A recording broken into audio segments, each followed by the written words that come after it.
Irene said. I thought yesterday's discussions on the regional reports from different countries from sub-Saharan Africa and the discussion on China was really, really useful and sets the stage for this discussion today, starting with just energy transition partnerships and the alternative financing ideas that we're going to, but I'll leave that to Trevor because he's going to frame that discussion.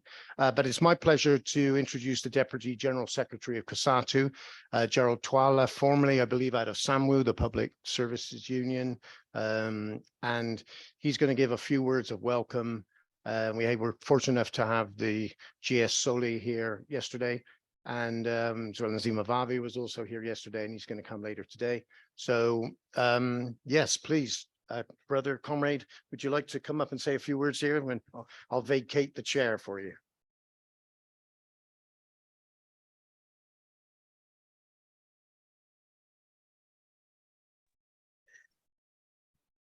Thanks very much, comrades, and good morning to all of you.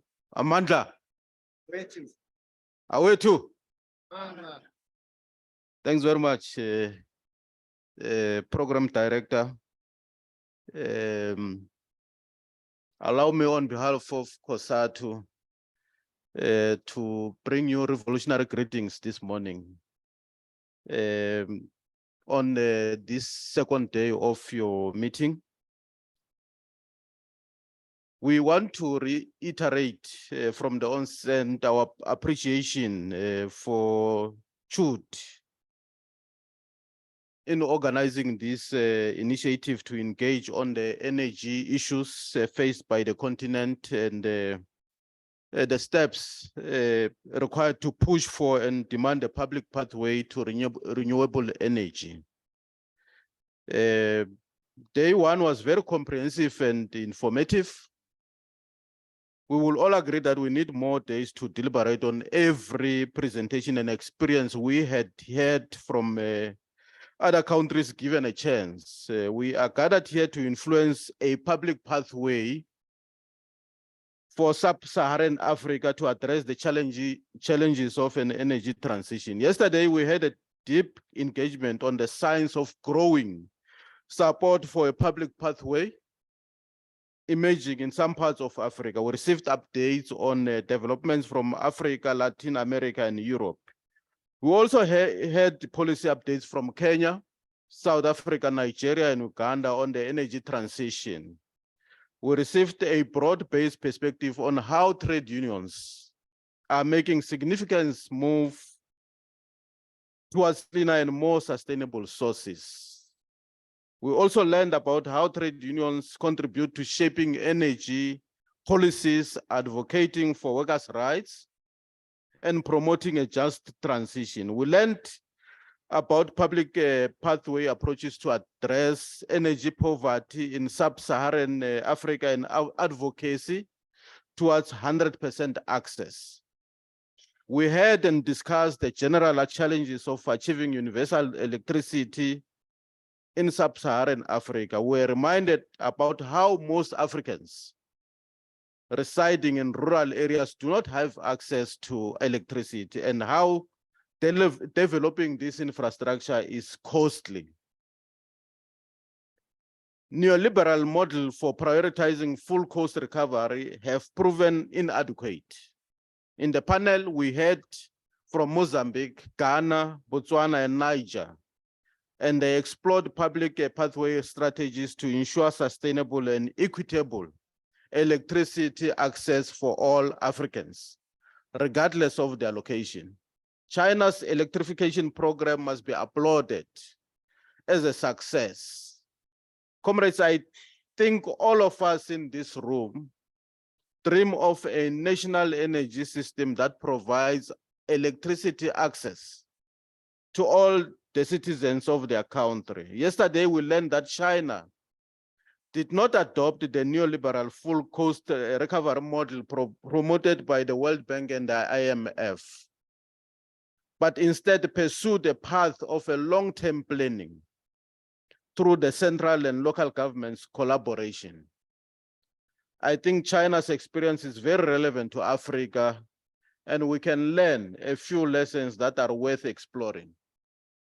This workshop must continue to shed some lights and give us confidence that it is very possible to fight the energy crisis, and that we will continue having relevant engagement to address energy challenges.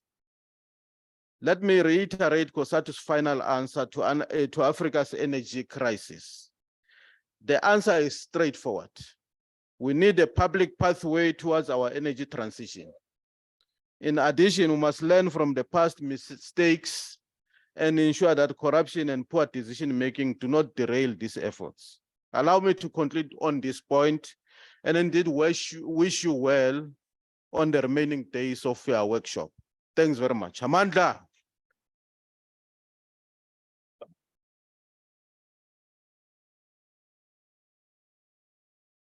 Thank you so much, Comrade Gerald, Comrade DJs.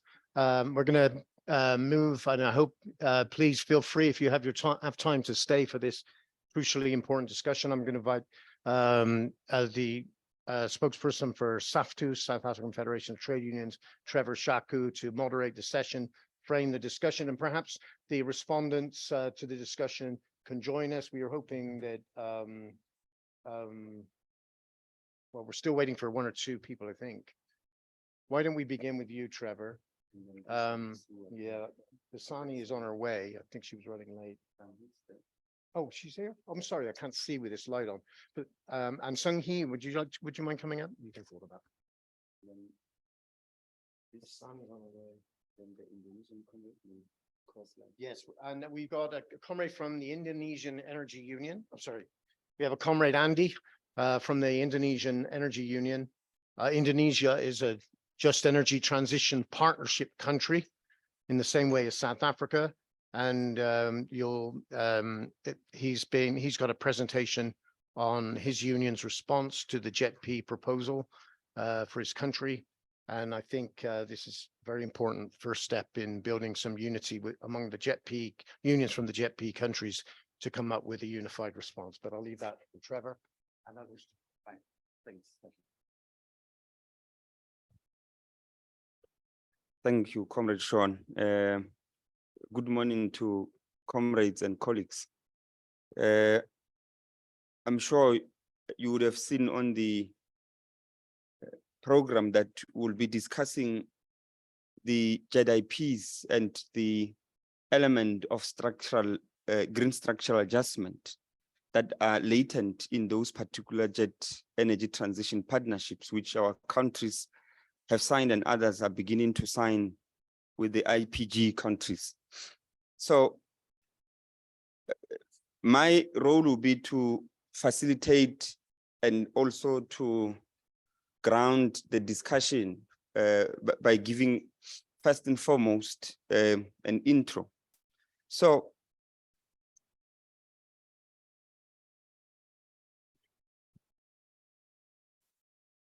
sure. So the discussion, of course, is also covered in the framing document, and there would have been an extra annexures which were sent. I'm not sure, but I received one. I'm not sure if they were sent to all of you, but there were, which was an update of the South African JETP, which would have been developed for the meeting which took place last year in Kenya. And of course, there's been development since our meeting then. South Africa took the JETP forward and developed the Just Energy Transition Investment Plan, which more or less was trying to break down that. But beyond that Just Energy Transition Partnership, investment plan for South Africa, there are other countries that have already signed their own Just Energy Transition Partnership. And those countries include Indonesia, Vietnam, and we know that Senegal and India are in the process of negotiating, concluding theirs. But of course, there are negotiating terms which have stalled conclusion of especially the Indian JETP. Now, I would like to situate the conversation on the JETPs on the question of the structure, the form and the character of capitalism today, because all of this is geared towards the structural adjustment, the blended and financing methods which are being proposed are all geared towards ensuring that they arrive or push us in a particular path of development insofar as energy transition is concerned. Now, 2 or 3 terms which I would like to just mention, I would return to them later before I give to the contributors.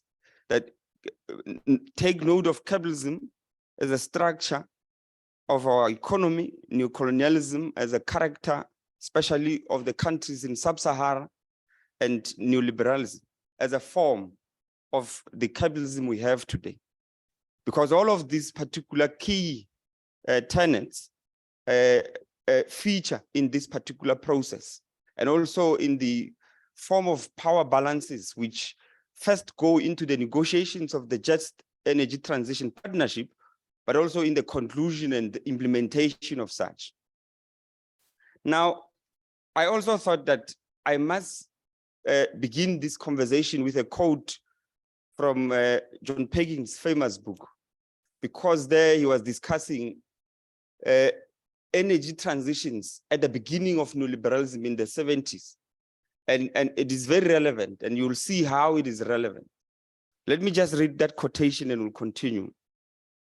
So he says, he's quoting, was having conversations with some of the people he was calling handlers. There were people who were handling him as an economic hitman. And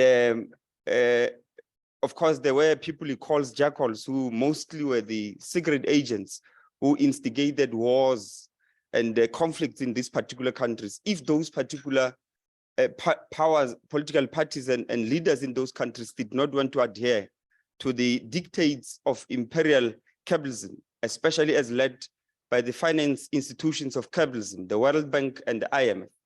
So he says that he gets this response from a person called Razi. Give this one to the World Bank. See what it can do to make us some more money of Indonesia. So I'll just stop that quotation there.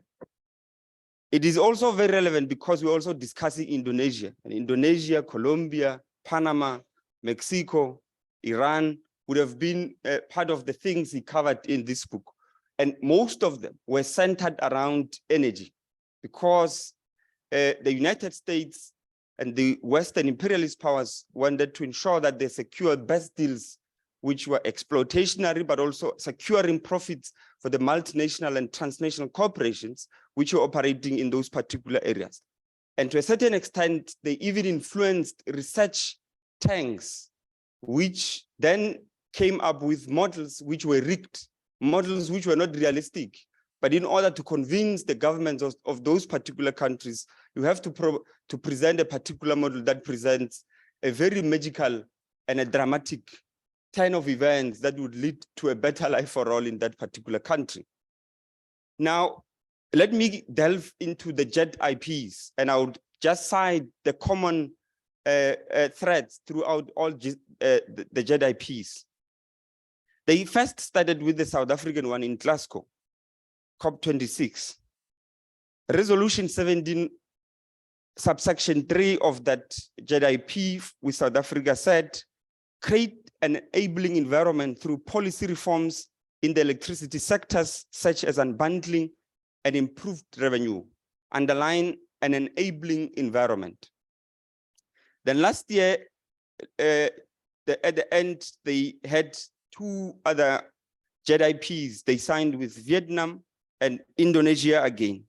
And this one from Vietnam, resolution 24, subsection G says, create an enabling environment, underline it again, create an enabling environment for business to proactively participate in the transformation process, such as de-risking, underline again, facilitating equity and bank finance, underline, and also auctioning permits and speeding up licensing and enhancing competition, underline that section again.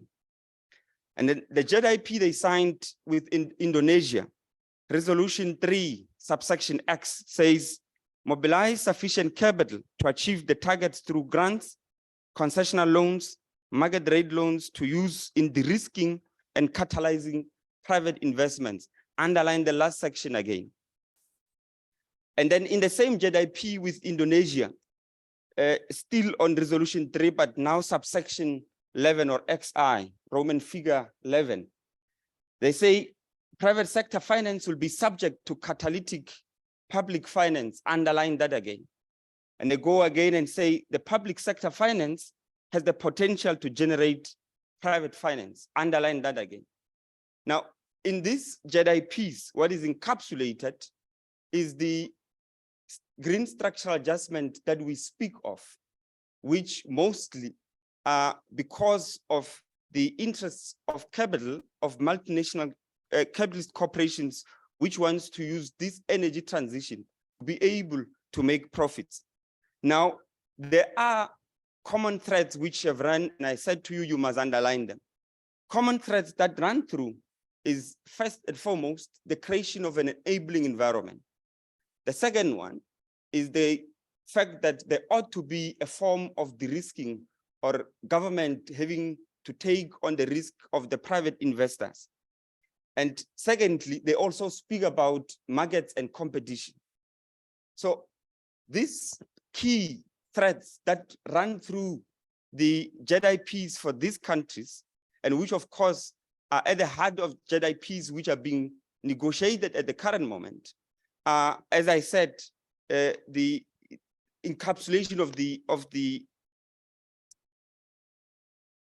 the need by these multinational corporations to be able to privatize this process and be able to reap profits out of that.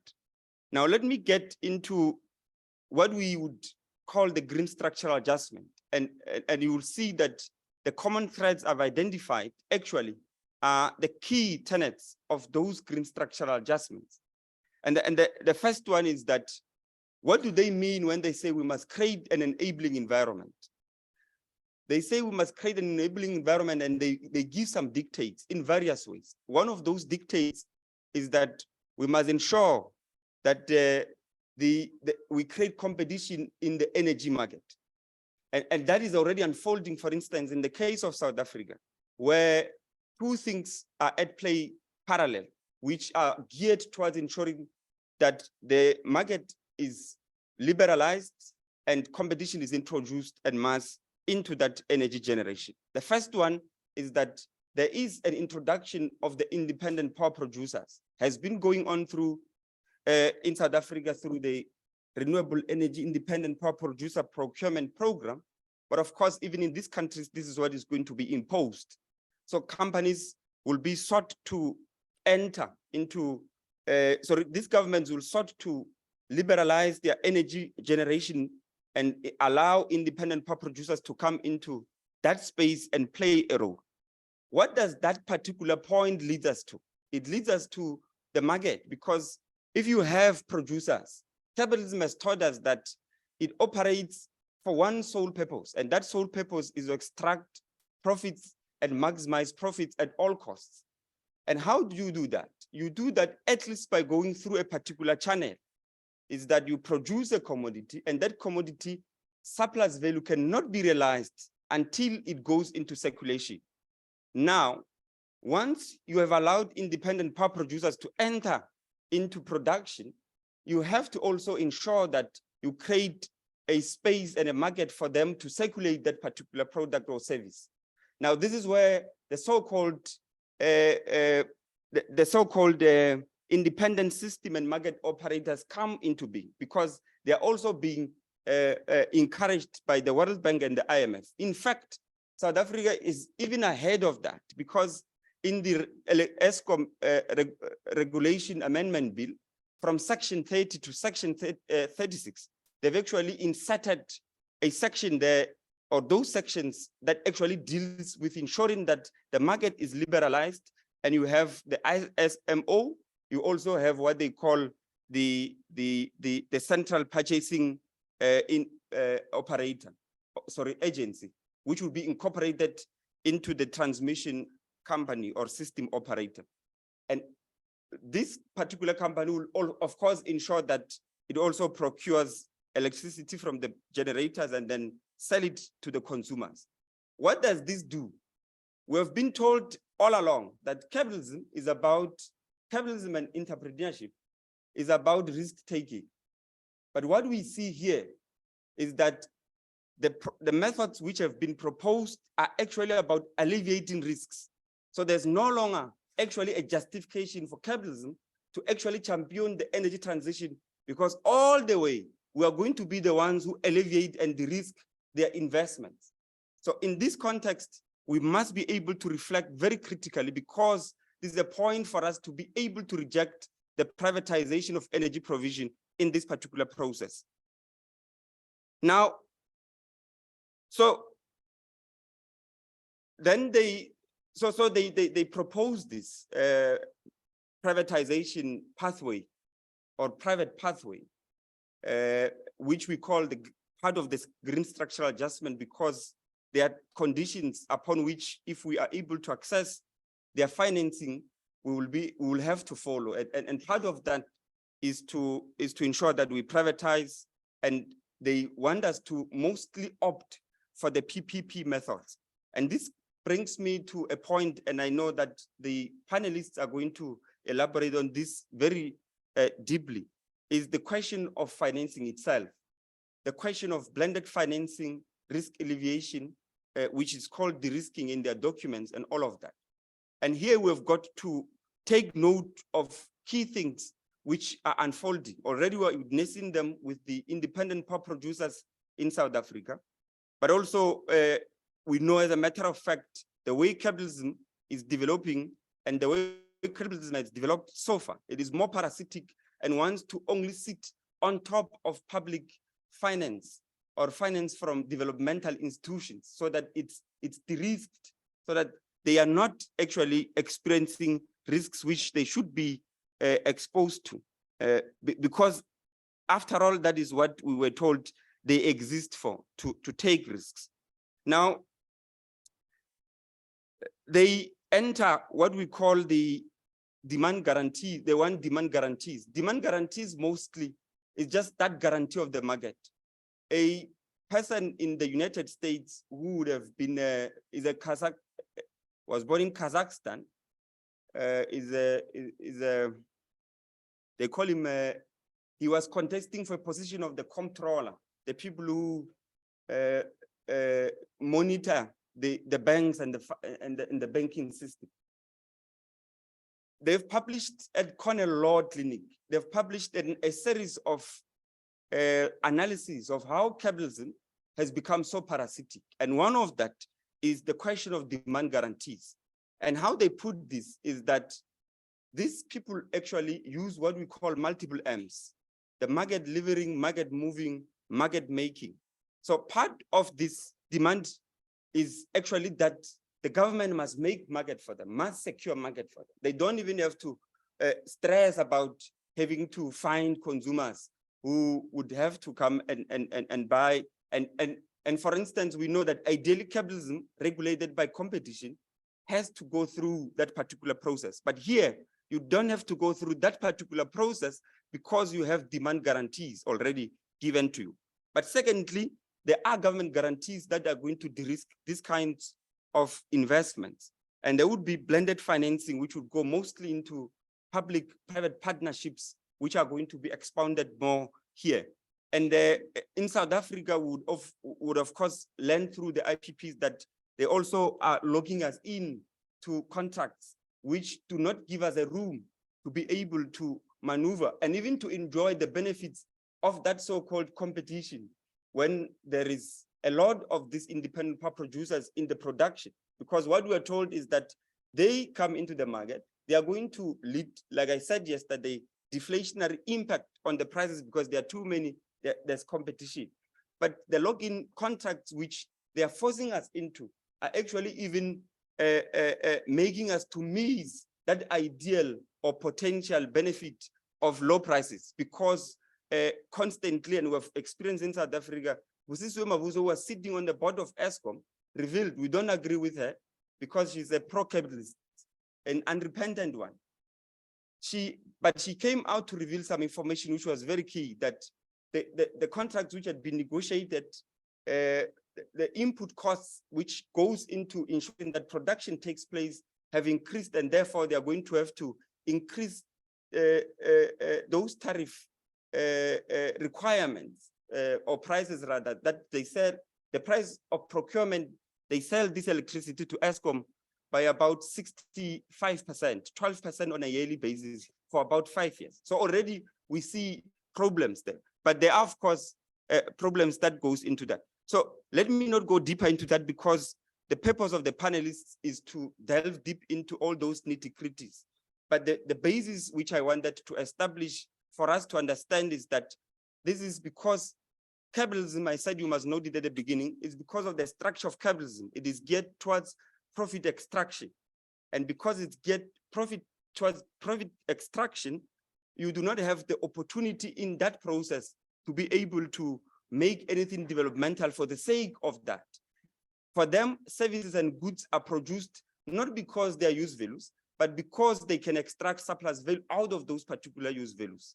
This is the first point. But the second point is that I said you must note neoliberalism. And the point of neoliberalism here is to bring us to the position where they trap, not really trapping us, but they make us believe that we do not have any other way of raising funds by saying there's high debt to GDP ratio levels, the budget deficits, and these have been debunked globally in the finance debates which are taking place between neo-Keynesians, the MMTers, and even the neo-classicals themselves. So we've got to take note of the fact that the self-imposed constraints on the ability of the monetary sovereign systems are actually non-existent. They exist because they are the ones who are telling us that they exist, so that we run to them for financing. The neo-colonial part of it, Kwame Nkrumah in his classical text, Neocolonialism, the highest stage of imperialism in Africa, would have said that neo-colonial countries, you would see them because they have outward trappings. They look like sovereign nations, but they have outward trappings internationally. Their foreign policy is so limited. Now, in this instance, our policy is also to a large extent very limited. First, in the flexibility on how and what type of policy for energy transition are we going to choose. So we've got to make sure that we factor both the look at the structure, which is capitalism, when we know it's not going to lead to this transition properly, look at the form, which is neoliberalism, and look at the character of this economy, which is neocolonialism. And both, I think, will be able to arrive at a more substantive, well-informed critical view, which will take our debates forward. Thank you very much. And I'll give to. Sure. Thank you very much. I'm chairing. I thought you should clap at the end of the session. So let me just introduce quickly my panelists. We have Comrade Dr. Basane Baloyi, 2 titles, Institute for Economic Justice in South Africa. We have Comrade Andy Wijaya,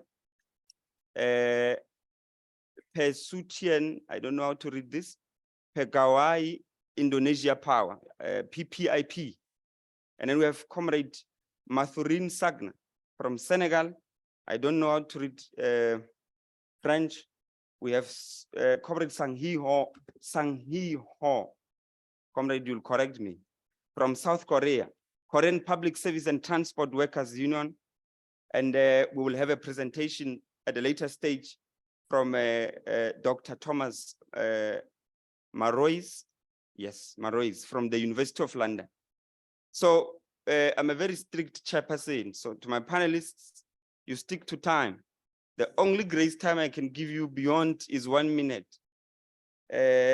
Our session is to last up until 11:20, which means we have exactly 1 hour, 20 minutes to do this. So I will allocate, they are all going to be part of the panelists are here, right? Even those crossing. Or there's one missing, so that I allocate time properly.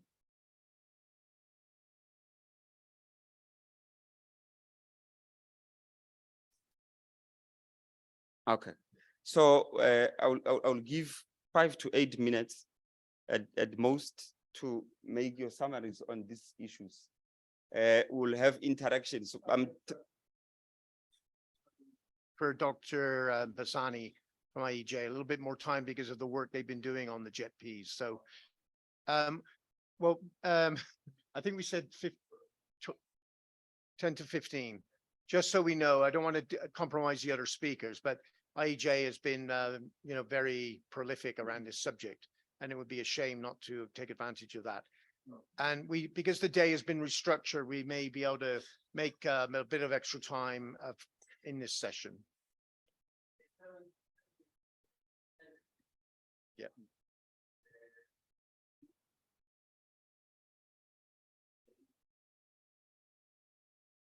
Yeah. Apologies to that, Trevor. Should have let you know. Good morning, comrades.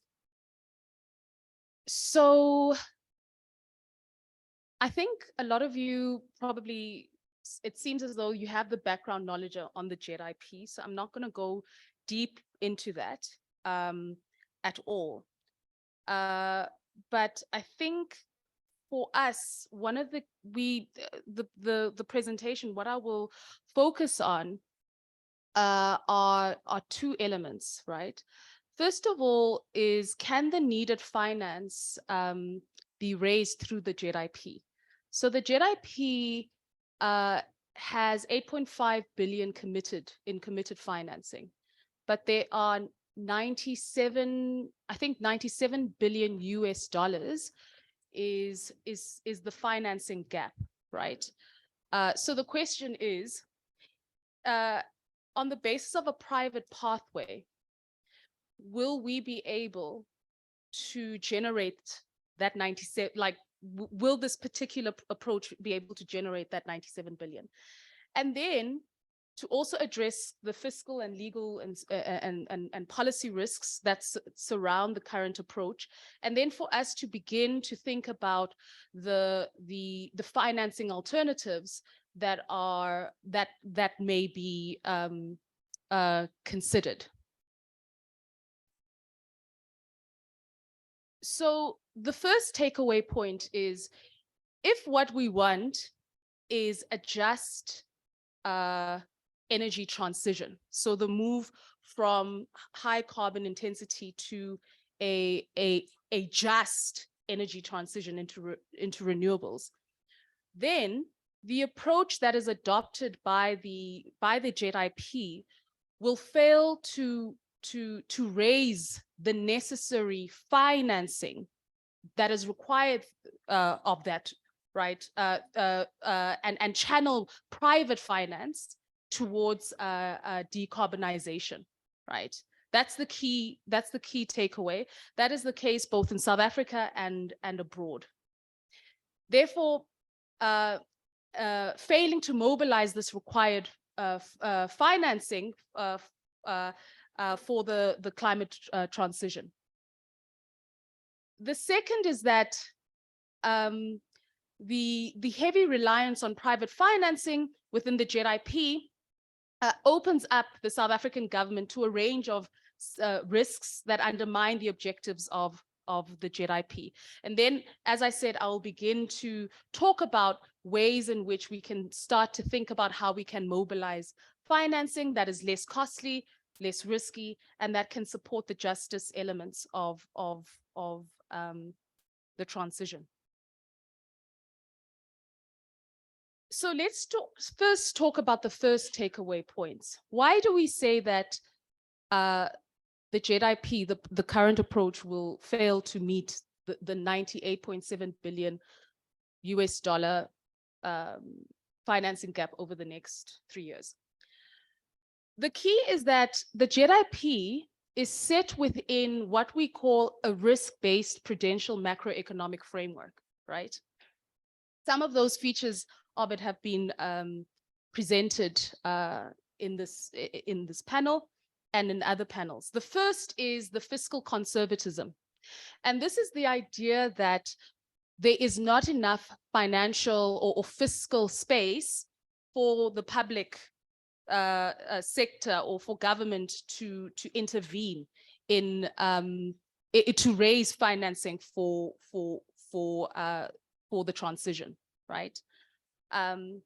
So that's number one, right? And therefore, this then motivates the need to turn the billions of public financing to what is hoped to be the trillions in private financing. Okay, it comes from that. The second is monetary conservatism.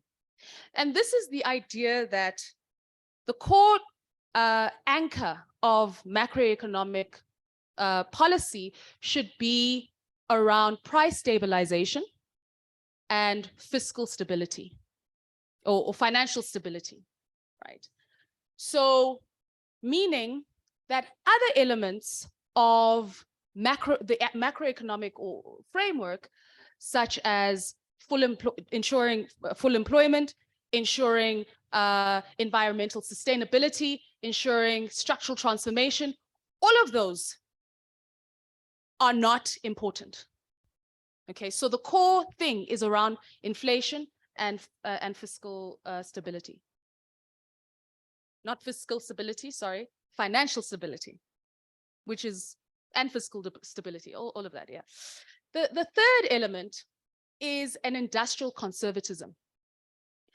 Clara Matei calls this in her book the pursuit of privatization, right? Which is key.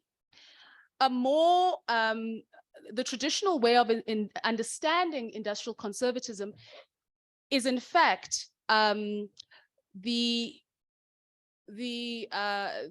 resistance by the state or to not intervene in the creation of or to not intervene in industrial policy by selecting particular sectors. You know, there's like sector neutrality. And so that is what is thought of industrial conservatism. But within the South African case, right, how we can think about this is the misalignment between the ambitions of industrial policy and green industrial policy, and then the financial means that are required to realize those ambitions. So there's a misalignment as a result between the financial macroeconomic policy and industrial policy, green industrial policy, right? So that is so it's the element of privatization and that misalignment within our case. And this then makes what the key features of a risk-based prudential macroeconomic are. Now, these key features are operationalized by what colleagues have already spoken about. The first is around market fixing, right?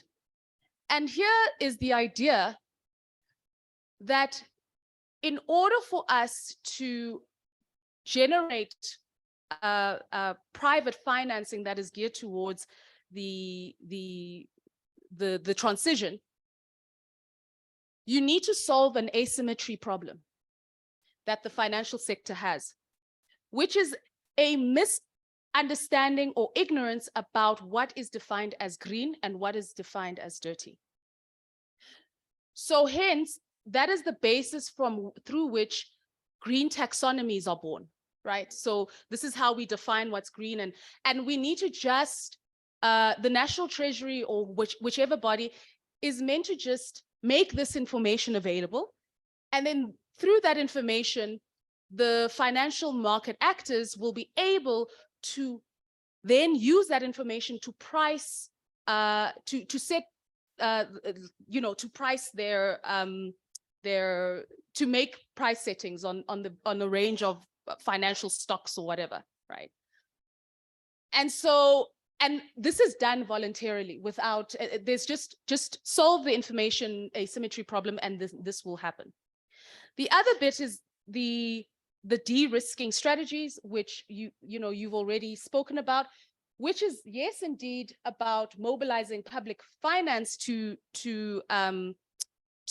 reduce the risks of the public, but it's also to reduce political risks, right? And that is born in the way in which the contracts are spelled out, right? So to say that, you know, if there's any regulatory change over the next few years, the state needs to guarantee that that won't affect the contract. So that is very key, right? So it's about mobilizing, but it's also about securing a particular regulatory framework, and that is part of de-risking.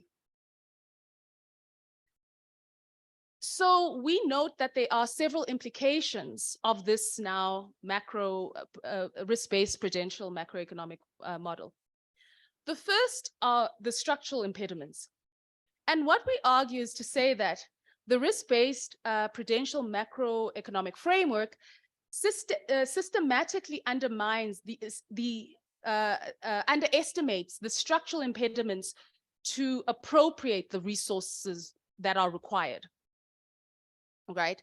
So financing is mostly allocated towards established and well-capitalized companies that are able to access large scale capital markets financing, right?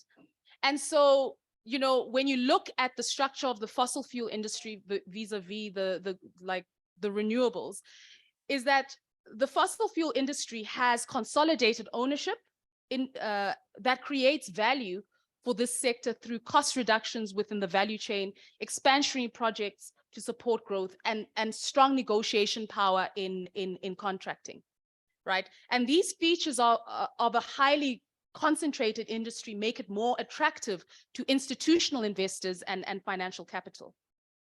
So in contrast, you have the renewable sector, which is currently fragmented with a supply chain that is relatively less integrated.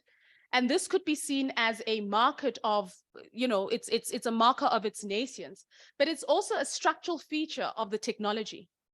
So you have solar and wind power that are more globally distributed than is fossil fuel reserves, and renewables are typically not internationally traded through like in a dollar denominated as a denominated commodity. Therefore, this also exposes would-be institutional investors to currency risks, right? And then you have institutional investors and asset managers that apply liquidity criteria as part of their investment decision-making process. And the majority of the renewable assets perform poorly against the liquidity preferences of these investors because of their relative low traded volume and small size, in comparison, for instance, to the fossil fuel. So this acts as, so this is something, this idea that if we mobilize public finance, the private sector will then, that will be sufficient for the private sector to make these investments is incorrect when you think about the structural determinants that drive both sectors. The other implication is around regulatory arbitrage, right? And the idea here is that, you know, when you have financial actors, right, that operate outside of the oversight of the regulated banking sectors. You have shadow banks, you have hedge funds, and you have private equity, you have off-balance sheet financing structures that allow the financial sector to avoid attempts at reducing funding for dirty industry, for brown industries, for instance, right? And so what then you get is the fact that even though, you know, you may be de-risking, because there is the spate of private equity funds that are in excess of 7 trillion in terms of funds under management, and you have the spate of hedge funds and all of the, you have an unregulated global financial architecture that can operate to bypass any kind of mechanisms that are meant to steer financing towards the green sector, towards renewables, right? So, and that again could typically undermine the need or the motive towards greater realizing the financing for this. And then there's the policy incoherence, where you have, for instance, a UK government that has, or the UK Reserve Bank, if you want to call it that, has got a green mandate, right? But because of, first of all, because inflation targeting and fiscal stability remains part of its green mandate. Sorry, I'm going to have to be very quick. What you see is that because the way in which funding is directed in a way that you are not using open market operations to direct financing to particular sectors, right? You operate under like a sectorally neutral kind of macroeconomic framework, which is the case within us, right? It means that when, for instance, you may have this green mandate, but when, for instance, there's the energy shock and the prices, inflation becomes, and financial stability takes precedence over all other mandates, right? And so that becomes like endemic in the operation because financial stability overrides everything else. And so then you know, there are several countries like the UK, France, the European Central Bank that have got different types of de-risking measures, but they hit against this policy incoherence because that goes against the primary objective, which is around inflation targeting, right? So even within that, the private sector is not necessarily responding. So therefore, the maintenance of narrow central bank mandates and instruments over and above mandates that would require the central bank, the central bank's alignment with government transition plans, limits what monetary policy can actually do, right? And then there are other particular risks, but I have been given very few minutes to make these points. But many of which you have discussed.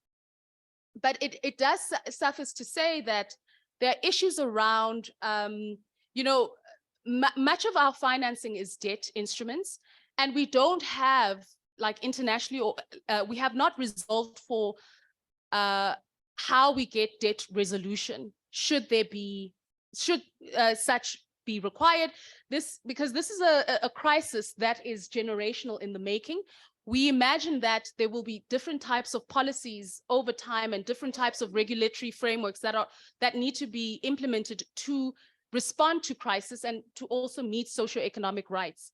The challenge is that when you have these lock-ins that are not responsive to any changes, and you commit the state to a regulatory framework that is not responsive, right? Then it undermines the ability for us to actually have it undermines policy autonomy, right? Because now what you have are companies have the ability to sue the state of billions of rands for going against the contracting terms, which, I mean, you know, I think the comrade from Uganda spoke about how ESCOM took away $12 billion in a concession because these are part of the contract terms. And worse still, when you have a debt resolution that, first of all, where you know that private creditors are resistant to such, they will not take haircuts, right? And on top of which, many of the arbitration is not settled in the country of origin, but rather settled internationally. That again limits. So the international arbitration does not happen within the nation state, right? It happens, a lot of these contracts, the international arbitration happens in other spaces, right? This then undermines, again, one's policy autonomy, okay? And then you have bilateral investment treaties that are part of these contracting deals. Now, South Africa has removed, and these are treaties between an investment company, which is multinational, and South Africa, that basically says that you are not going to subject our company. Sorry, it's a bilateral between various states. So you are not going to subject German companies to particular regulations that that undermine its profitability. So you're not going to, so public procurement, for instance, is something that will not be part of this agenda. Other kinds of local content, we don't want local content. So these are things that are kept in these bilateral investment treaties. South Africa has done well to remove a lot of these bilateral investment treaties over time, and we only have a few left, right? Which then allows for some space, right? But you also have something that is called regulatory shopping, where in the bilateral investment treaties that we do have, because we still have those, you have companies that will set up shop in those countries and therefore ensure that those bilateral investment treaties continue, right? And so, and again, within those bilateral investment treaties, they'll say international arbitration, right? And this is then what is meant by, as you were saying, environment, like ensuring like an enabling and regulatory environment, right? These would be some of the requirements of ensuring that. And what you hit against is then regulatory chill, because you know you will be sued for 15 billion or $4 billion US for reneging on contract. Although you know that actually we need to restructure because something has happened. There's a sovereign debt crisis. This is the case of many countries such as Spain and others in Europe, who after the debt, you know, the European debt crisis, a lot of the renewable energy companies, right? There was structural reform where subsidies had to be removed from those renewable countries. I mean, those who were undergoing such a process. And 80 companies then sued many of these countries, and they could, right? Because these contracts allowed them to. And this is how then we talk about this, the undermining. Okay, so I'm going to flip to how then like start to talk about some of the, I'm wrapping up now. How then do we begin to start meeting this financing gap and ensuring a public pathway? The first is that monetary policy complementing, you know, what we need to do is obviously broaden our macroeconomic framework mandate, right? We need to ensure that the objectives of the macroeconomic framework are broader than price stability, that we need to have structural transformation, issues of environmental sustainability, employment, right, as key in our macroeconomic framework. And that our industrial policy, industrial and monetary policy utilizes what we call a green allocative credit policies that adjust the relative costs of providing capital to different sectors and intervene directly in setting the price or quantity of bank credit for particular sectors. So, you know, a key way in which a lot of the East Asian countries developed, and similarly in South Africa, is the fact that central banks gave mandates as to how credit was distributed and intermediated throughout the system, right? And so this is part of what we mean by an allocated green macroeconomic or green credit policy, where you have these the central bank that has this mandate that is broader, and then can make its open market operations on the basis of ensuring that there is full employment, ensuring that there is an energy transition, there is structural transformation within that, right? But you would need to have industrial policy complementing that, right? And another key thing is around scaling up development banks and multilateral banks. So particularly, or scaling up public banks, right? And so these would then be the banks that receive this this kind of financing. But crucially, the loans that come through here must go through parliamentary oversight, because we know that there's a way in which structural adjustment can be implemented as part of to motivate for various kinds of conditionalities, right? Another is an assessment of the scope of fiscal policy to raise tax revenue, a process similar in scope in South Africa to the David Tax Commission. We know that the World Bank has been and a lot of donor money has not been going into boosting the administration of tax in many countries, right? But this would have to be crucial. And then within the South African context as well, there should be South Africa should rely on its domestic act on protection of investment as the governing framework of foreign investments, and refrain from agreeing to international arbitration for setting disputes with investors, and explicitly require disputes to be settled in domestic courts. And then the South African government needs to mobilize social partners and developing country allies to push for improved regulatory oversight of shadow banking, institutional capital, and to secure a minimum 25% in direct grants over and above the existing ODA from global North donor countries. And the use of special drawing rights is also quite crucial as part of a response to the energy transition. Sorry, I will leave it there. Thank you.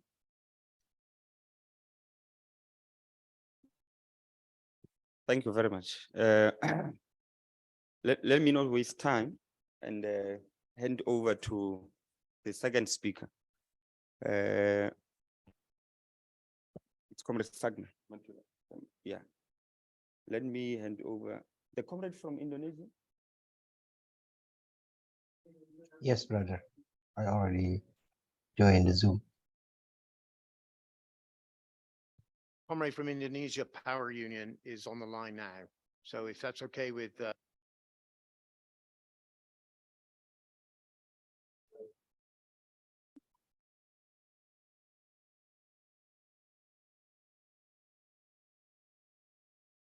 yeah, we're going to take the comrade from Andy from Indonesia. He's the General Secretary of the Power Union there.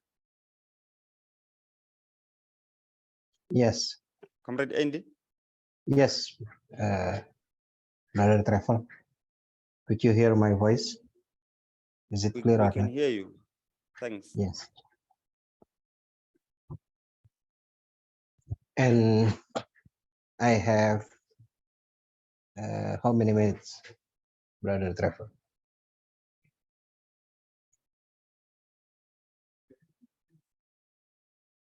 Hello, is it my turn now? Yes, yes. It's your Okay, turn. okay. You can speak, Kaida. Okay, thank you very much. Good morning, comrade. My name is Andi Wijaya. I'm from Indonesia. Now I'm the General Secretary of PPIP Union. It's one of the subsidiaries of PT PLN, the electricity company, state-owned company. Now I'm going to presentate about the JETP in Union electricity sector's perspective and how to give information about our position papers in the JETP. First, this is Indonesia, one of the country in Southeast Asia. We consist of 16,000 islands, more than 16,000 islands. And according to data in 2002, there was electrification ratio in Indonesia is 99.63%. So it's almost 100% of the people in Indonesia is get electricity. This is the capacity and mixed energy in Indonesia. Okay. This is our capacity, 72.8 gigawatt. And this is the blue one, is state-owned company. The PLN, they run about almost 60%. And the private or the IPPs is donate 28.2%. And the others government and for own needed. And this is the base of the power plant. I see here, this is the mixed energy. The green one, it's coal, is dominating Indonesia's mixed energy, 63.5% is produced by coal. Produced by coal, and the renewable energy is 13.5%. This is geothermal, 5.63, the purple, and the blue, this is hydro, 7.5, and others are 0.33. This is the background, how do the COP is giving effect to the Indonesian. First, in COP26, Indonesia established rules. They want to come out with mixed energy. Renewable energy will give 23% at 2025.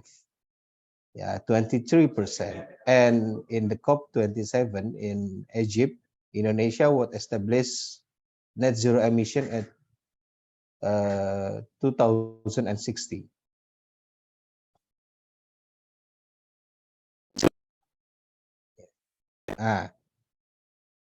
Yeah, this is our condition now, mixed energy, renewable energy 13.55, and the fossil is 86.4.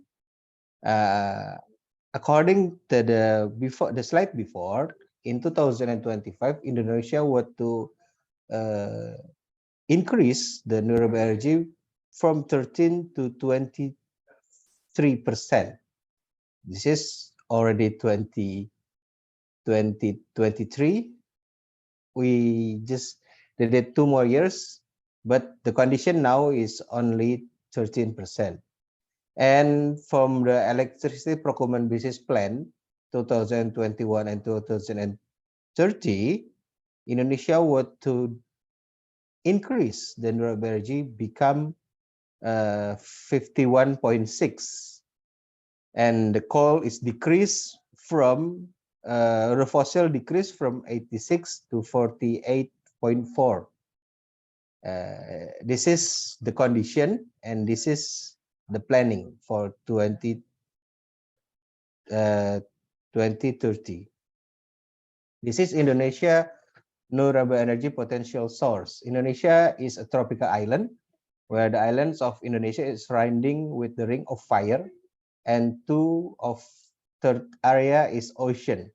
This is the potential. Geothermal, we have 28.9 gigawatt. Biomass, we have a lot of potential. Hydro, we have a lot of potential. But this is only the potential. This is the condition now in Indonesia. Now we have estimated oversupply of Indonesia is 56%. So the data before, you see we have capacity 72.8 gigawatt hour. 56 is not being used because it's oversupply. This is the condition, the first condition. The second is the mixed energy. Coal is renewable energy is 13.5 and the coal is 63.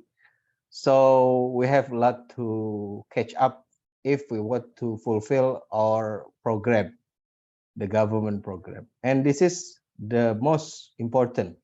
Comparison price sale subsidiaries PLN versus IPP or private. When PLN sell or produce electricity 4.3 cents USD and the IPP 6.7.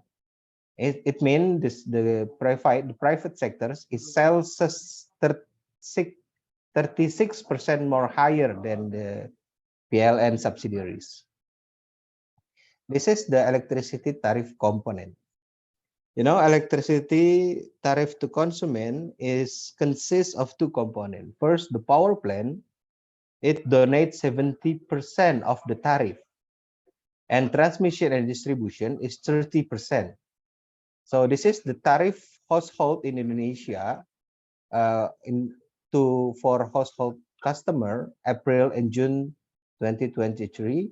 You see, we only sold 2.8 cent USD, 4.1 cent USD, 9.1 cent USD, and the highest is 11.6 cent USD. But this is the price from the power plant side on the energy primary use. Hydro 1.2, coal 4.6, oil 20.8 cents, gas 19.6, geothermal 8.8, combined cycle 9 cents, solar panel 24 cents. This is the data that we have, and it's only donate 70% to the actual tariff that being sold to the customer. So the price from the renewable energy hasn't affordable for Indonesian people. This is union position paper. There was a constitutional court decision number 001, 021, 022 in 2003 and decision number 111 in 2005. The two decisions emphasize that electricity is included in the production branch that important for the state and affect the livelihood of many people, and therefore must be controlled by the state. That means the electricity is included to our constitutional Article 33, paragraph 2. So the electricity must be controlled by the state. Control, yes. You know, I'm that infamous chairperson. Can you wrap up? Okay. Control means there were foresight, license function, management function, legislation function, and oversight function. So we, the union, support this transition energy partnership if one, not against the constitution specifically Article 33, paragraph 2, no privatization. The second is affordable selling price for the people. You know, the slide before tell that the green energy is not so affordable for Indonesia people, and the three is safety to consumer, and that was our union position paper. And that's all, Trevor. Thank you very much.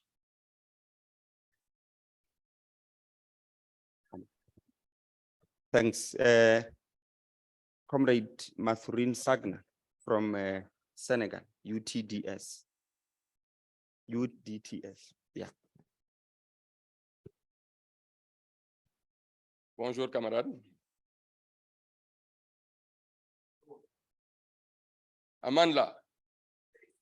Merci. Donc, je me présente, je m'appelle Mathurin Sagna. Je suis le secrétaire général du syndicat national des travailleurs du pétrole, du gaz et des activités connexes du Sénégal. Donc, mon syndicat est composé de transporteurs hydrocarbures, de travailleurs qui sont dans les énergies renouvelables aussi. Et donc, ceux qui sont dans le pétrole, en gros. Voilà. Donc, je tenais à remercier ma camarade Mariama Diallo, qui m'a associé à cette réunion, ainsi que toute l'équipe de TUED pour l'invitation. C'est ma première participation à une réunion de cette envergure. Je me réjouis d'être parmi vous, soyez-en certains. Considérez que je suis là pour apprendre des expériences de mes camarades issus des autres pays, donc qui ont déjà débuté l'exploitation des ressources pétrolières, gazières et sur les énergies renouvelables. Permettez-moi de faire un petit résumé sur le Sénégal, qui vient d'adhérer au groupe des pays producteurs de pétrole et qui est, malgré tout, un pays pauvre très endetté. Parce qu'on peut avoir du pétrole, mais on est endetté. Il faut le dire. Donc, pour une transition juste, une transition énergétique juste, il faut que les syndicats et les forces politiques progressistes s'assurent que les ressources pétrolières, gazières profitent au peuple. Toutes les ressources extractives d'un pays appartiennent au pays, donc au peuple. Aujourd'hui, nombre de pays producteurs exportent leur part de pétrole grâce à des contrats de partage de production signés entre les États et les compagnies pétrolières opératrices.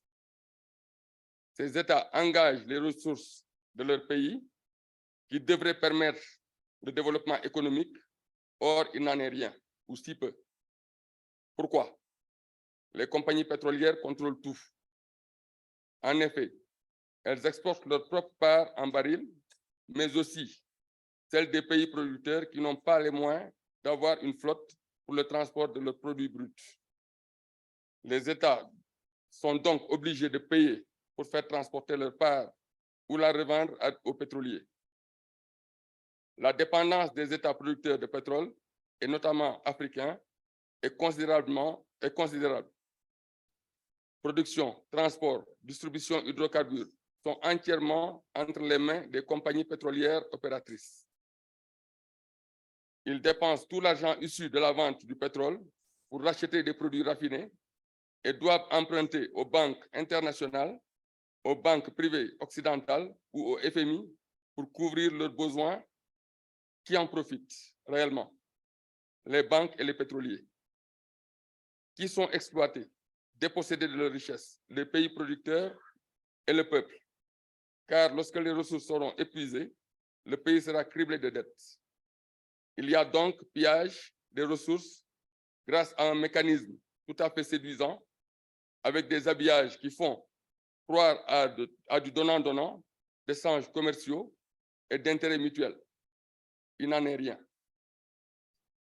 Il faut que les pays émergents africains puissent développer à minima leur propre raffinerie et leur propre réseau de stations-service pour couvrir leurs besoins et éviter de s'endetter à perte. Un combat syndical et politique primordial pour le développement économique du Sénégal, qui est en train de découvrir des ressources pétrolières et gazières importantes qu'il va falloir développer. Au-delà des revendications spécifiques qu'il faut bien traiter au quotidien, les enjeux pour le pays sont aussi de la responsabilité d'un syndicat de classe et de masse. Il doit faire des propositions économiques dans l'intérêt du peuple. Avec l'accélération du réchauffement climatique, du réchauffement et du changement climatique, il faut décarboniser l'énergie, ce qui amènera une forme de souveraineté à chaque pays.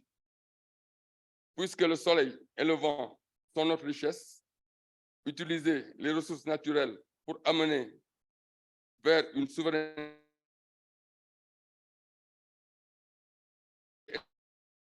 énergétique, c'est absolument indispensable et qui est dans son mix énergétique. Sénégal,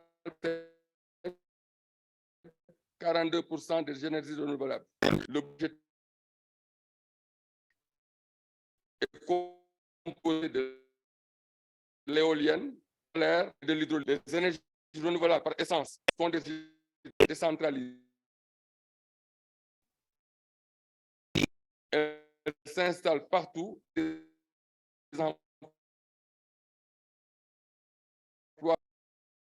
le stockage est la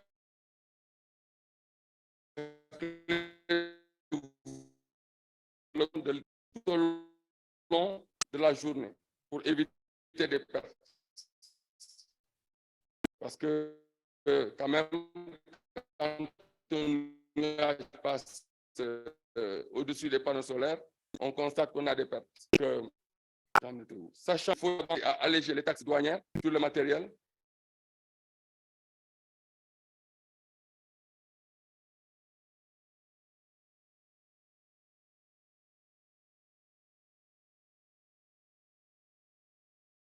De l'énergie renouvelable, c'est que le soleil, nous le voyons chaque matin, mais nous n'en voyons pas la facture. Je vous remercie.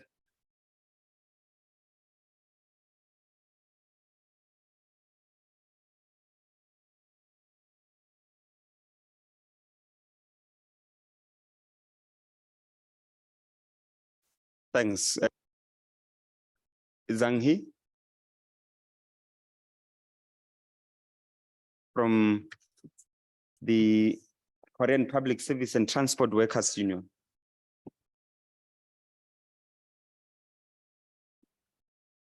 Irene is going to share screen. Irene is going to share screen. So yeah, I'm waiting for her. Irene.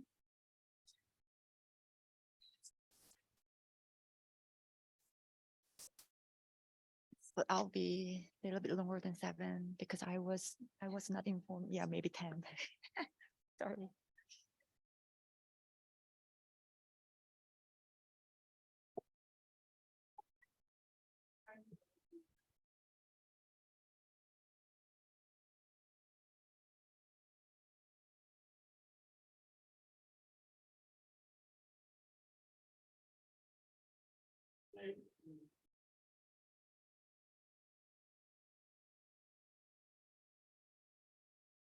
Hey, good morning, comrades.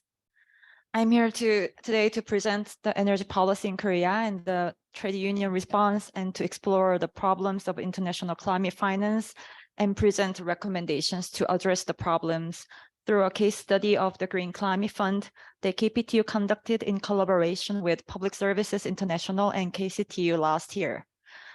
After the IMF bailout in Korea, the Korean government's neoliberal privatization of the energy sector through unbundling and sellout was blocked by the KPTU's 38-day strike in 2002. But over the past 2 decades, the energy sector in Korea has seen an ever-increasing influence of private conglomerates and a strengthening of the energy for-profit system through the expansion of IPPs and PPAs, increased direct imports of natural gas by private companies, and attempts to open up the electricity sales market to the private sector. Next, please. So until 1997, the South Korean electricity system was owned and operated by a single, fully vertically integrated public company, the Korean Electric Power Corporation, KEPCO. In 2001, the generation sector was separated from KEPCO and split into 6 public power generation companies, while KEPCO remained as a transmission, distribution, and retail company and is still fully publicly owned. Since then, competitive pressure and the quest for profitability have continued to intensify for power utilities, resulting in the neglect of publicness of energy by the government's policy of expanding privatization. The drive for profitability has also encouraged outsourcing to reduce costs and has led to a deterioration in workers' conditions, including lower wages, unsafe working conditions, and increased job insecurity. Next, please. While the current government's policy of expanding nuclear power plants may reduce the share of renewable energy generation, the long-term transition to renewable energies mandate continues to grow.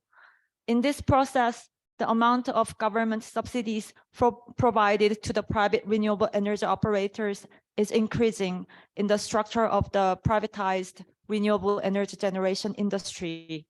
And the government is promoting the expansion of renewable energy in a way that puts private power generation at the center, with public power companies supplementing in some areas. It is expected to continue and encourage to promote offshore wind power projects that involve foreign capital and financing. Next, please. While the government has announced that it will shut down some of its old coal-fired power plants by 2034, it has continued to allow the construction of 7 new coal-fired plants by private companies, thus tolerating increase in greenhouse gas emissions and the expansion of private power companies. In addition, the system of direct imports of natural gas for own use by private power companies was changed in 1997 from an authorization system to a notification system, which expanded the entry of private companies into the natural gas industry. More recently, the direct import of natural gas has led to the entry of hydrogen businesses related to natural gas. Next slide, please. So as a result, the private sector accounts for 35% of electricity generation and 20% of natural gas imports. Next, please.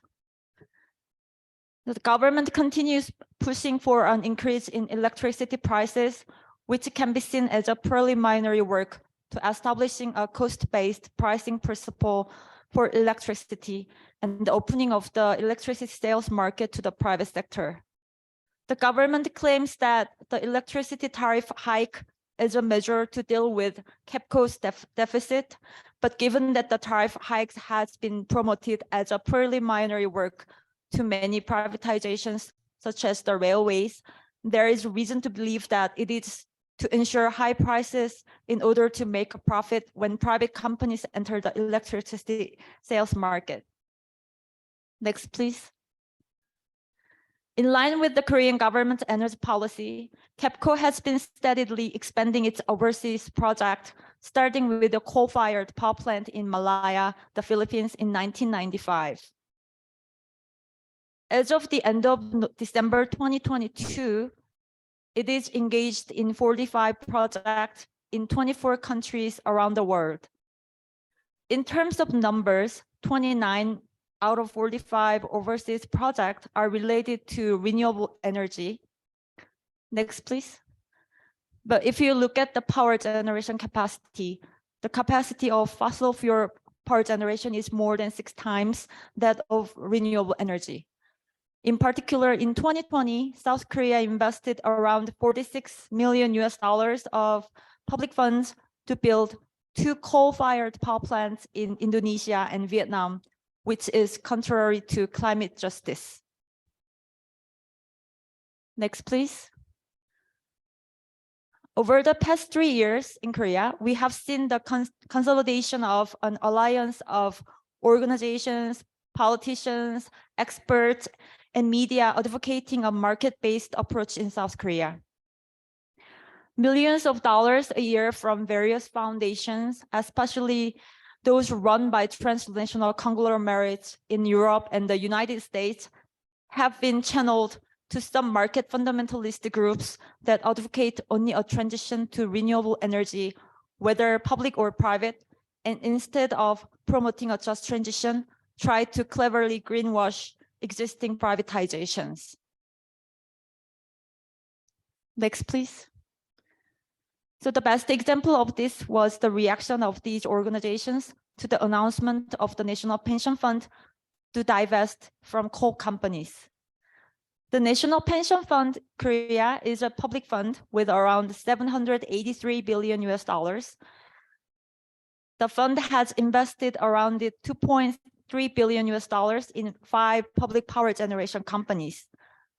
In 2022, the National Pension Fund declared that it would limit its investments in coal companies based on the average revenue of the coal industry over the last 3 years. As a result, the fund's divestment from coal companies has been focused on 5 public power generation companies, which is responsible for 40% of the country's electricity provision.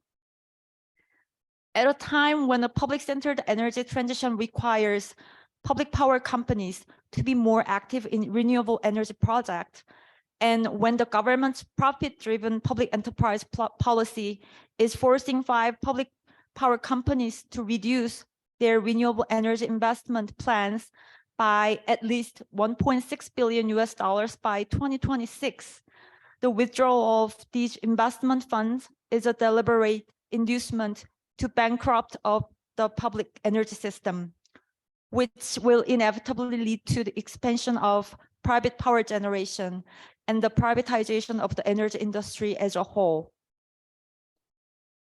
Nevertheless, organizations based on market fundamentalism have played an active role in advocating for private power companies, emphasizing the urgency of a decarbonized energy transition while abandoning the values of a public-centered energy policy.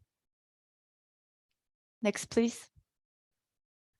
In response to the government's privatization policy, the KPTU fights for a public transition based on the strengthening of the publicness of energy and demands the following: the consolidation of the 5 divided public power generation companies into systematic renewable energy projects with localized management structures, the establishment of democratic governance that guarantees the participation of workers and users who are most affected by the energy transition and climate policy making process, the abolition of the current system of the direct imports of natural gas and the municipalization of IPPs, the sharing of profits from private projects which are monopolized by operators and financial investors.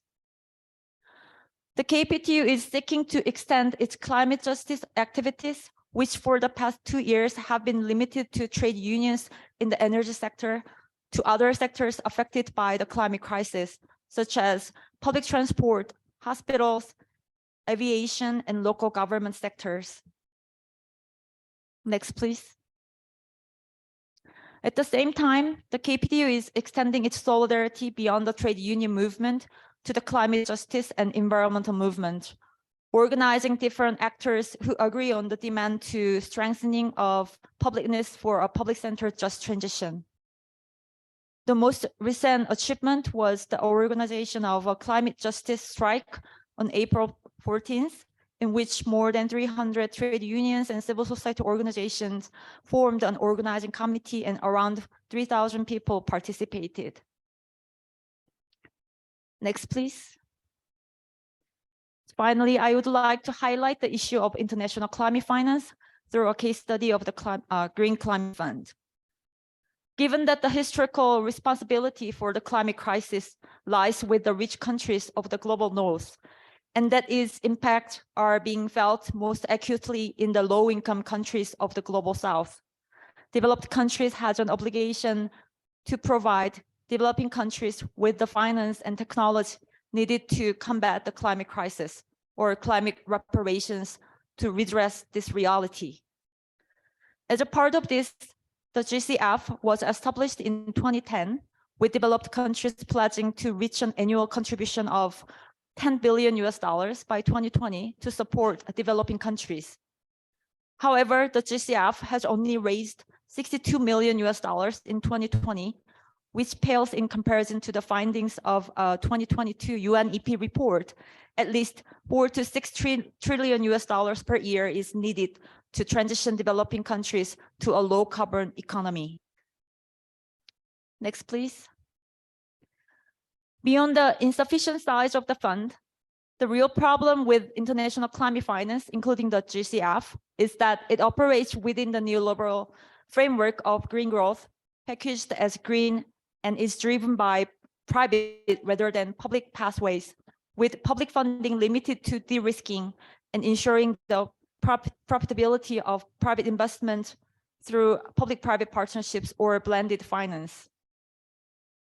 Next, please. In particular, there are 3 issues as following.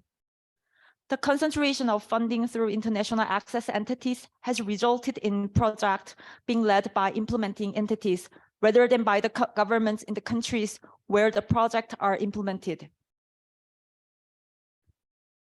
Next, please. Inadequate support for adaptation project with more funding going to mitigation, which is easier for the private sector to monetize than adaptation, and less to small island developing states where the impact of the climate crisis is more severe. A response to the climate crisis based on this dominant neoliberal approach will further entrench socioeconomic inequalities between the North and South. Next, please. A higher proportion of loans, equity investments, and other forms of finance than grants, and a higher proportion of blended finance.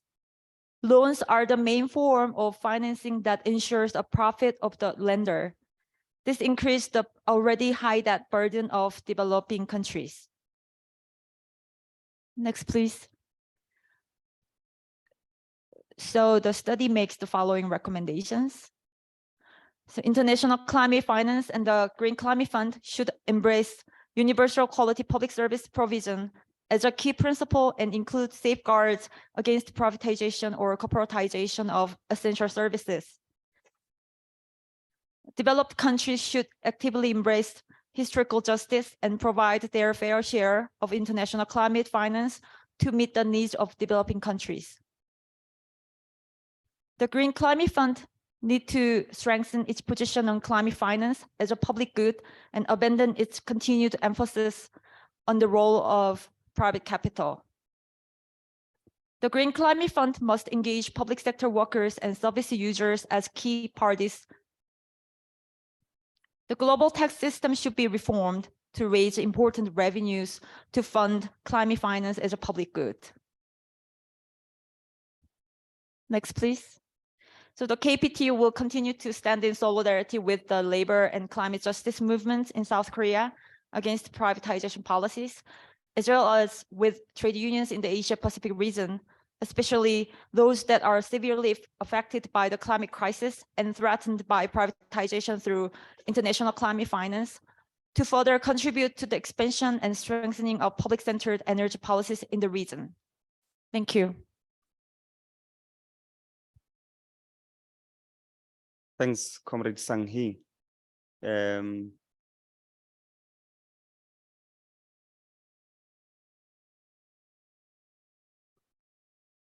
Yeah, obviously this session has gone a little bit over long. We got off to a later start. Tom Maroy who's written a book on public banks. We'd like to hear his intervention now, so we plead for your patience to hear his intervention, and then we can take a break afterwards. I hope that's okay with everybody. It's just he's waiting online for a while, and we'd like to include him right now. Let's just let him do the presentation, I think.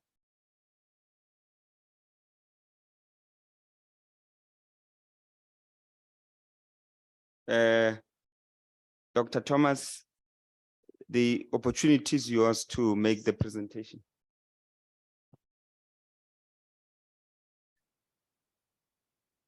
Roshedi.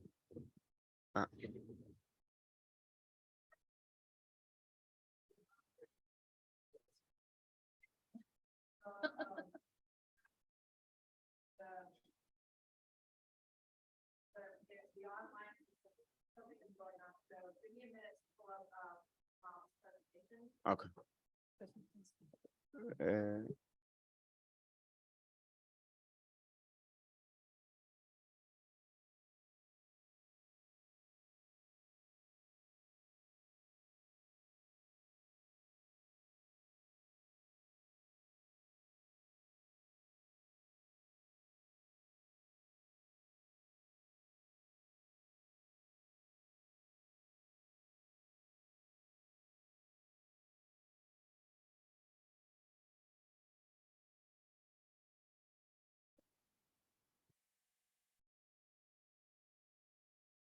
Thanks for your patience, comrades. This is part of the work we're doing.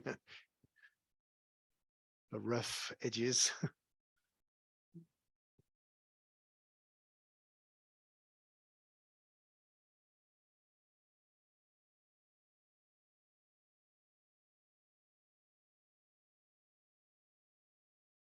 Okay, Comrade Trevor, I'm ready with the presentation.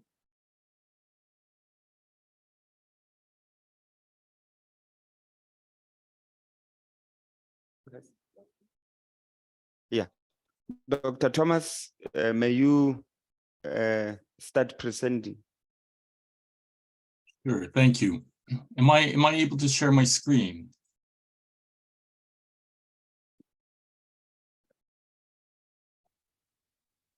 Darren, he can share. Okay. Yes. It says I has disabled the screen sharing when I'm trying. They will enable you in a moment. Ready? Okay, You can share.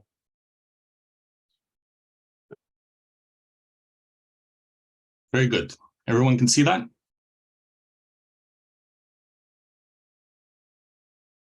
Okay, I'll begin then. And thank you all for your patience and thank you for the invitation. A quick ask for moral solidarity. Right now, we're on strike at my university in London, basically under 100% lockouts from the employers due to a marking assessment boycott. So I'm especially thankful to be speaking with you today on this topic of exploring public banks and alternative financing. I know it's the end of your session, so I will move through these slides as quickly as I can. There's an important point I want to make in terms of this topic of public banks for just energy transitions, and is the key point that there is no pathway to financing energy transitions that will not go through public banks. That doesn't mean that they will necessarily be just, but it positions public banks as a moment of struggle and a central moment of struggle in the financing of energy transitions. And this is because primarily public banks and private finance and private financiers are as eager to mobilize public banks for private financing, just as Comrade Sunyi had just mentioned, to support private profitability. Now, far more than in the past, they're in fact supporting the use of public money, public banks, multilateral financial institutions in order to support their own profitability. So there is no pathway to energy transitions that are not going through public banks. And the question is, what's to be done about that? The first point I was asked to make is basically that there is really a huge world of public banks out there that are already existing. Public banks we can define as a bank that is owned by a government. It can also be one that is governed by public authorities, or a public bank can be a bank that is also run by public law, and all these governance, ownership, law can define a bank as a public bank. There are still more than 900 of these institutions worldwide. They're in every corner of the earth, and they hold collectively over $49 trillion in assets. That is, larger than the GDP of the United States, Germany, and China combined. In fact, 10% larger than that. And even within Africa and the African continent, there are between, depending on what you call a, public bank or financial institution, more, between 40 to 70 different institutions that you can visit the African Association of Development Finance Institution website to see where these are located, and they may be and likely are in your country. A point that I want to make is that public banking, needs to be thought of as a public purpose institution. This is not a natural thing. There are very strong examples, such as the Dutch Water Bank, where its mandate, its mission is very much so we are a bank of and for the public sector that enjoys good relationships with local authorities and the central government. By contrast, where I'm from, originally in Canada, they created a new infrastructure bank, public infrastructure bank, under the guidance of BlackRock investors, where the purpose of that bank is to invest and to seek private investment. So this is exactly the opposite of what we want. Both are public banks, both have very different mandates. And this is what we need to be attentive as unionists and as people concerned with just energy transitions. I want to take a few minutes to talk about what alternatives public banks potentially offer, again, because they don't necessarily do so. So one thing, I mean, looking at concrete examples here, public banks can set green floors as a matter of policy. So the Nordic Investment Bank recently in 2021 set a policy that it will no longer finance any fossil fuel-based energy generation, period. They can also become catalysts for municipal transformation. A recent study we did in Turkey on İlbank, which is a provincial bank owned and operated by the various states or provinces of Turkey. The results of that study is that no one can compete because no one can lend more cheaply. They can really become, catalysts for cheap financing for local development, for municipal transformation.